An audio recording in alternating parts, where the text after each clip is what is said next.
Good morning. This is the video newsletter for buysellshort.com for Sunday, October 26th. Here we have the Dow 15-minute chart. We've got symmetrical triangle formation here. Upper limit is 9,000. Support is at 8,200. The consolidation at the lows and the continually slow grind to the lows is not very positive going into the market tomorrow. If we look at the daily chart again, this shows 8,800 as resistance, but as I mentioned in the video the other morning, we're waiting for 9K to break right now. 9K or a test of 7,700 before we start nibbling on anything. Just an awful market right now. Staying away from stocks totally. The only thing we're going to play for the near term are indexes and ETFs. VIX hit 90, well 89 on Friday. Continues to move in this bearish rising wedge. Support is at 58 now on the VIX, meaning we need to break 58 on the downside for this panic-driven tank we're in to show any signs of abating.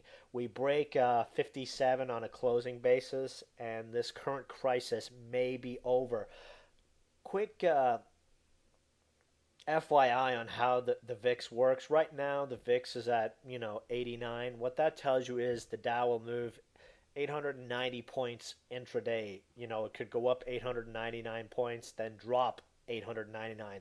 The range is huge given the VIX right now. Back during the year, we were at about a 200, 250 point intraday range. Now we're up to 900. Not a surprise given that this market can rally 300 points in about 2 minutes. So that's the reason we're, sticking to the sidelines, at least for now.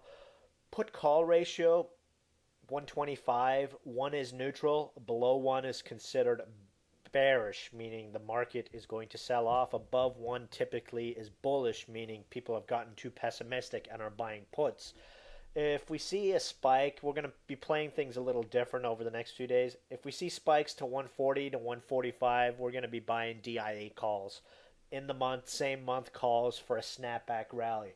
Another way to play the indexes that we're going to keep an eye on this week is DXD. That's the ultra short Dow 30. Moves opposite of the market. Market tanks, this goes up. Market rallies, this goes down. As you can see, its old range and resistance was 68. Now we're up in the 95s to 100. So when this market starts to ease, a breakdown on this would be 79. You could look to play puts on this one or just straight short it if we get one of those really large intraday sell-offs. This will be a way to play a bounce back versus playing the DIAs and the SMH and QQQs like we have been. QQQQ, ugly chart. Just no other way to say it. Just ugly. Friday's candle. One thing about this candle here, this open-ended candle, the last couple of times we've seen this candle, we've seen a gap the next day. So, let's see what happens tomorrow morning. There's absolutely no reason why we should gap up tomorrow other than on Tuesday we've got the Fed meeting. I believe it is a 99% lock that we get at least a half a point cut in the Fed rate. I'm actually thinking we probably will see a 0.75% cut. I mean, the Fed needs to get ahead of the curve right now, and they are way behind. There's also a lot of talk this weekend about another coordinated global cut. So, that added to the mix may help stabilize the markets Monday and Tuesday. In other off-topic news, the financial crisis has now spread to the OPEC countries. Kuwait had to pump money into its bank. Then there was news out this weekend that Iran needs $90 oil to break even on its budget. Russia's hurting right now. Just things are starting to spread pretty rapidly around the world. So they really need to get banks to lend. And actually part of the problem is I was for this bank bailout bill, but what we're starting to see in the news right now is the banks are taking the money from the government and they ain't doing nothing. They're not loaning it. They're using it to buy other banks or shore up their balance sheet and are doing zero lending, which is making this problem a hell of a lot worse than it should be. You've got banks like JP Morgan taking money, sticking it in, and not loaning. Credit card rates are going up, mortgage rates are going up, and the banks continue to refuse to lend money. The Treasury needs to force the banks to loan the money. We're giving them, a blank check right now and just letting them do what they want. Of course, the one positive that has come out of all of this is the price of oil has just plunged. The market is broken right now. We tried to get long the other day, got stopped out. That's what happens. Gas prices are really starting to come down here in San Diego. I think I saw the largest ever overnight drop that I can remember in gas prices. We went from $3 a gallon to 278 between Friday and Saturday morning. Just unprecedented. Uh, Even though we're seeing gas prices come down, freeway mileage being driven, biggest drop ever in 60 years. Freeway mileage usage has never dropped until this summer. That was the first drop ever. Every month for the last 60 years, more and more cars have been using the freeway on a daily basis, and that's stopped. So, OPEC has shot themselves in the foot. Even their production cut last week has failed to do anything. So, on one positive, we've got a lot of money flowing back into consumers' pockets, but the economy is going into the crapper.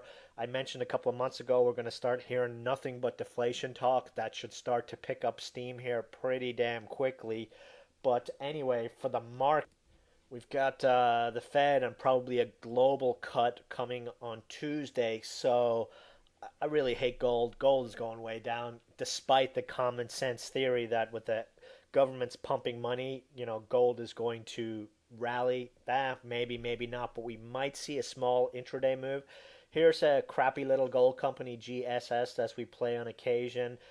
Could be good for 20 cents if you're looking for a gold stock.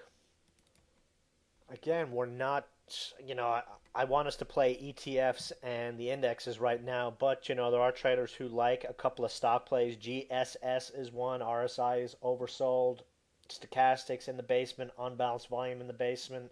So, if we see an uptick in gold, this one's been showing some nice intraday moves over the last couple of days. A nice 10 to 15% move intraday is not too bad. One other stock to keep an eye on, just for intraday scalpers if you're so inclined, TLAB, Tell Labs. Look at this intraday range here. 50 to 60 cents daily, 20% price move intraday. Buy under 340, stops 320-ish, and it's got a 20-25 cents up move from there. Cool thing about this stock is market cap is pretty paltry at $3.75. These guys have $3.50 in cash. 1.4 billion cash, 250 million debt. So, it's cheap.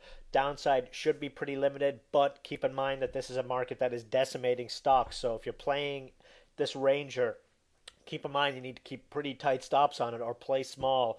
If it breaks down, don't be looking for the bounce. So, it's another stock to keep an eye on. One other one, our annoying ELN. Great news over the last week, and stock, of course, sold off with the market. Possible bottom here. If you've got a really long-term environment, maybe a great idea to pick up some January 2010 $7.50 calls here and wait for the ride back up. Should be a nice way to make a fat profit with minimal cash outlay on this one. Upside target over the next month would be a move back to the 20-day exponential. That's at 9. That's a 20% move here. So not too bad given that this one is in the basement right now. So again, that's it for the video going into tomorrow. It's going to be a very interesting week. We could possibly see the bottom. Getting tired of saying that, but we could possibly see the bottom if this rate cut works. Otherwise, if we lose the 8K level, odds are pretty damn good we're going to test the September 11th lows. If we get down to the September 11th lows, pretty much traders should take a 6-month time horizon and load up on ETF and index call options and take a small break, because it'll probably be one of the best buying opportunities in a long time. So that's it for the video tonight. I will see you guys in the chat room tomorrow. Goodbye.